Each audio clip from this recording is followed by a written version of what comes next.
Lebanon में cyber हमलों के बाद सूरत हाल तेजी से तब्दील हो रही है। इस्राएली फौज के सरबराह ने हिजबुल्लाह के खिलाफ मज़ीद सलाहियतें इस्तेमाल करने की धमकी दे दी है। दूसरी जानिब अमेरिका ने हमलों में मुलव्वस होने की तरदीद की। पेजर्स बनाने वाली ताइवानी कंपनी ने कहा है कि आलात में तब्दीली उनके बरामद किए जाने के बाद की गई।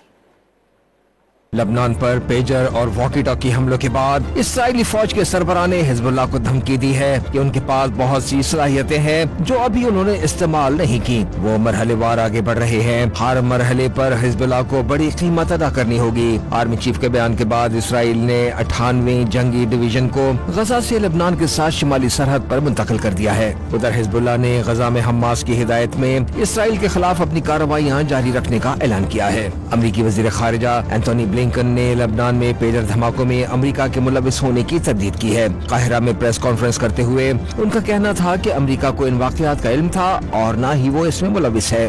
व्हाइट हाउस के तर्जमान जॉन कर्बी ने भी हमलों में अमेरिका के मुलव्वस होने की तरदीद की है। उधर लबनान में धमाकों के बाद ये नया तनाजा खड़ा हो गया है कि हमलों में इस्तेमाल होने वाले पेजर्स किस मुल्क में तैयार हुए। पेजर्स बनाने वाली ताइवानी कंपनी गोल्ड अपोलो का कहना है कि आलात में तब्दीली उनके बरामद किए जाने के बाद की गई। कंपनी के मुताबिक बीएससी कंसल्टिंग कंपनी, जिसका सदर दफ्तर हंगरी के दारुल हुकूमत बुडापेस्ट में है, ताइवानी कंपनी का ट्रेडमार्क इस्तेमाल करने का परमिट रखती है। ताइवान की वजारत इक्तिसादियात ने भी पेजर्स लबनान को बरह रास्त बरामद करने की तरदीद की है।